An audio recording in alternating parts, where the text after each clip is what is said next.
Hello all welcome to IAC. So recent గా Iran president Ebrahim Raisi helicopter crash లో మనకి మరణించినట్లుగా news అనేది circulate అవుతా ఉంది. సో మనకి ఇంటర్నేషనల్ మీడియా అండ్ ఇరాన్ కి సంబంధించిన మీడియా దీన్ని రీసెంట్ గా కొన్ని నిమిషాల క్రితమే కన్ఫర్మేషన్ ఇచ్చింది. సో ఇంకా ఇరాన్ దీనిని అఫీషియల్ గా ప్రకటించాల్సి ఉంది. సో ఇరాన్ నుంచి ఇంకా అఫీషియల్ స్టేట్మెంట్ అనేది రాలేదు. సో బట్ ఇంటర్నేషనల్ మీడియా కావచ్చు, లేకపోతే మనకి న్యూస్ పేపర్స్ కావచ్చు, ఆల్రెడీ అప్డేట్ ఇచ్చే. అండ్ మనం ఆల్రెడీ ఈరోజు మార్నింగ్ లైవ్ సెషన్ జరిగినప్పుడు డిస్కస్ చేసాం. ఇరాన్ యొక్క ప్రెసిడెంట్ ఎవరైతే ఇబ్రహీం రైసీ ఉన్నారో ఆయన హెలికాప్టర్ క్రాష్ ప్రమాదానికి యాక్సిడెంట్ కి గురి అయ్యారని. బట్ సర్చింగ్ ఆపరేషన్స్ అనేవి స్టార్ట్ అయ్యాయి. ఈ లోపే ఈ న్యూస్ అనేది రావడం జరిగింది. సో దానికి సంబంధించిన అప్డేటే ఈ వీడియో. సో ఇక్కడ జస్ట్ జనరల్ గా మనకి మీడియా ఇచ్చే న్యూస్ అయితే ఇలా ఉంది. ఇబ్రహీం రైసీ ఎవరైతే ఉన్నారో ఇరాన్ ప్రెసిడెంట్, సో ఆయన హెలికాప్టర్ క్రాష్ లో మరణించినట్టుగా, ఆయనతో పాటుగా ఇరాన్ యొక్క ఫారెన్ మినిస్టర్ ఎవరైతే ఉన్నారో విదేశీ వ్యవహారాల శాఖ మంత్రి ఇరాన్ కి సంబంధించి, ఆయన కూడా ఇదే హెలికాప్టర్ లో ఉన్నట్టు, ఆయన కూడా చనిపోయినట్టుగా జస్ట్ మనకి కొన్ని నిమిషాల ముందర ఈ న్యూస్ అనేది అప్డేట్ అయింది.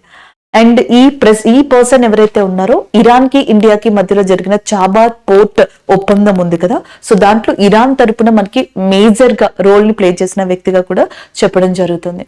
సో ఇక్కడ జనరల్ గా చూడొచ్చు, ఇరాన్ అజర్బైజాన్ కి మధ్యలో మనకి అరాస్ అనే రివర్ ఏదైతే ఉందో దాని మీద క్విజ్ కలాసి అని ఒక డ్యామ్ ని కన్స్ట్రక్ట్ చేశారు. అజర్బైజాన్ కి ఇరాన్ కి వాస్తవానికి చాలా కైండ్ ఆఫ్ మనకి గొడవలు, కాన్ఫ్లిక్ట్స్ అనేవి ఉన్నాయి, కొన్ని ఇష్యూస్ ఉన్నాయి.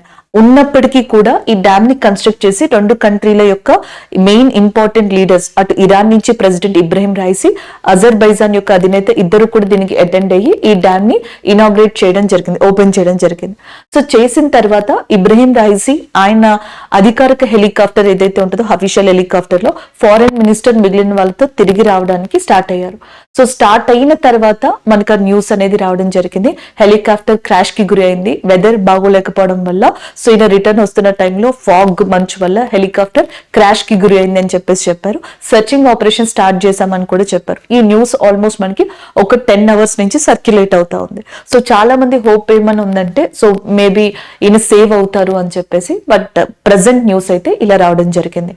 అండ్ నెక్స్ట్, ఇబ్రహీం రైసీ 2021 లో మనకి ప్రెసిడెంట్ గా ఇరాన్ కి ఎంపిక అవ్వడం జరిగింది. అంతకు ముందర ఈయన కొన్ని కీలక పదవి బాధ్యతల్ని కూడా చేపట్టారు ఇరాన్ లో. అండ్ అంతేకాకుండా ఈయన కాలంలో ఈయన ప్రెసిడెంట్ గా చేసినప్పుడు ఇరాన్ షాంఘై కోఆపరేషన్ ఆర్గనైజేషన్ లో కొత్త మెంబర్ గా అఫీషియల్ గా రావడం జరిగింది. Iran become new member officially in Shanghai cooperation organization during Ebrahim Raisi as a president of Iran. అలాగే నెక్స్ట్, బ్రిక్స్ కంట్రీ ఏదైతే ఉందో బ్రిక్స్ లో కూడా న్యూ మెంబర్ గా మనకి ఇరాన్ అనేది యాడ్ అవ్వడానికి సో మనకు ఒక న్యూస్ కూడా వచ్చింది, ఇరాన్ అనేది ఒక కొత్త సభ్య దేశంగా బ్రిక్స్ లో యాడ్ కాబోతుంది అని చెప్పేసి. సో ఇదే కాకుండా ఈయన కాలంలోనే ఇండియా చాబార్ పోర్ట్ కి సంబంధించి ఒక అఫీషియల్ గా మనకి ఒప్పందాన్ని కూడా కుదుర్చుకోవడం జరిగింది.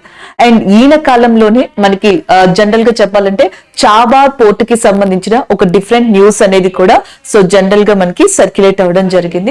So this is a Chabahar port and this is Gwadar port of Pakistan. And Chabahar port నుంచి ఈ పోర్ట్ హెల్ప్ లేకుండా ఇండియాకి డైరెక్ట్ గా కొన్ని కంట్రీస్ నుంచి ఎక్స్పోర్ట్ ఇంపోర్ట్ చేయడానికి సో మనకి ఈ పోర్ట్ కి ఒప్పందం అనేది జరిగిందనమాట. అంతేకాకుండా ఈయన కాలంలో మనకి ఇరాన్ యొక్క గ్రోత్ లైక్ ఏదంటే SCO, బ్రిక్స్, ఇట్లా బైలేటరల్ రిలేషన్స్, ఇవే కాకుండా కొన్ని కాంట్రవర్షియల్ థింగ్స్ కూడా జరిగాయి. లైక్ ఉదాహరణకి నర్గిస్ మొహమ్మది ఇరాన్ కి సంబంధించిన 2వ నోబెల్ శాంతి బహుమతిని పొందిన మహిళ, the second person who received that Nobel peace prize, second women అని కూడా చెప్పొచ్చు ఇరాన్ కి సంబంధించి. అయితే నర్గిస్ మొహమ్మద్కి నోబెల్ బహుమతి వచ్చిన తర్వాత, పీస్ ప్రైజ్ 2023లో వచ్చిన తర్వాత కొంత కాంట్రవర్షియాలిటీ అనేది ఇరాన్ గవర్నమెంట్ కి ఈమెకి మధ్యలో కూడా రైజ్ అయ్యింది. సో అదే కాకుండా ఫుట్బాల్ ప్లేయర్ విషయంలో కావచ్చు, అండ్ US కి సంబంధించిన విషయంలో కావచ్చు, అండ్ దాంతో పాటు రీసెంట్ గా ఇజ్రాయెల్ కి సంబంధించి ఇరాన్ మనకి ఆపరేషన్ ట్రూ ప్రామిస్ అనే దాన్ని స్టార్ట్ చేయడం జరిగింది. సో ఇబ్రహీం రైసీ కాలంలో అటు మనకి బైలేటరల్ రిలేషన్స్ ఇండియా లాంటి కంట్రీలతో, కొన్ని కంట్రీలతో మనకి బాగా ఇంప్రూవ్ అయితే, US, ఇజ్రాయెల్ అలాగే ఇంటర్నల్ గా కూడా ఇరాన్ కొన్ని ప్రాబ్లమ్స్ ని మనకి ఏమంటారు డెవలప్ చేసుకోవడం, అది ఇంటర్నేషనల్ మీడియా కింద లైమ్ లైట్ లోకి కూడా రావడం జరిగింది. ఇది ఇబ్రహీం రైసీ గారికి సంబంధించిన కొంత ఇన్ఫర్మేషన్. ఇరాన్ కి ఇండియాకి సంబంధించిన రిలేషన్ ఏంటి, ఆ బైలేటరల్ రిలేషన్స్ లో ఉన్న ఇంపార్టెన్స్ ఏంటి, ఎగ్జామ్ పాయింట్ ఆఫ్ వ్యూ లో ఏది యూజ్ అవుతుంది అనేది మనం నెక్స్ట్ వీడియోలో చూద్దాం. ఎందుకంటే ఈ వీడియో కేవలం ఇబ్రహీం రైసీ గారికి సంబంధించి ఇప్పుడు అప్డేట్ ఏంటి అనే దాని మీద సో మీకు ఇవ్వడం జరుగుతుంది. Thank you.